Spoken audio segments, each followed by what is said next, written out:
So the Supreme Court of India has announced its verdict in the contempt case against me. It holds me guilty of contempt of court and has imposed a fine of 1 rupee, and failing my depositing that, imprisonment of 3 months and debarring me from practice for 3 years. I had already said in my first statement to the court, and I quote, I am here to cheerfully submit to any penalty that can be lawfully imposed upon me for what the court has determined to be an offense and what I consider to be the highest duty of a citizen. Therefore, while I reserve my right to seek a review of the conviction and sentencing by way of an appropriate legal remedy, I propose to submit myself to this order and will respectfully pay the fine as I would have submitted to any other lawful punishment. I have always had the greatest respect for the institution of the Supreme Court.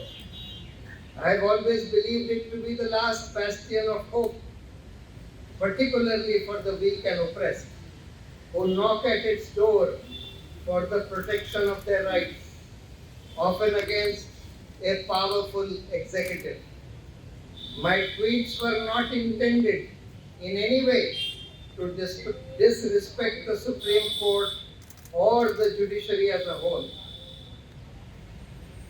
but were meant to express my anguish at what I felt was a deviation from its sterling record. The issue was never about me versus the Supreme Court, much less me versus any honorable judges. When the Supreme Court of India wins, every Indian wins. Every Indian wants a strong and independent judiciary. Obviously, if the courts get weakened, it weakens the republic and harms every citizen. Grateful and humbled by the solidarity and support expressed by countless persons, former judges, lawyers, activists, and fellow citizens who encouraged me to remain firm and true to my beliefs and conscience.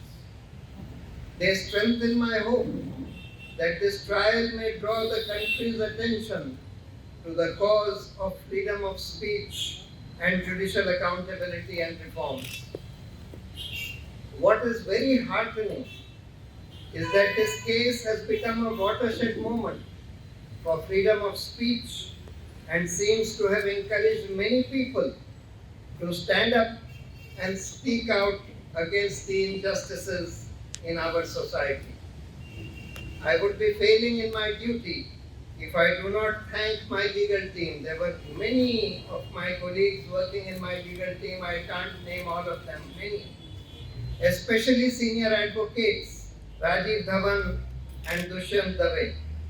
I am more confident now than ever before that truth shall prevail. Long live democracy, Satyamev Jayate. I just translate it in Hindi. मैं इसको हिंदी में अनुवाद करता हूँ.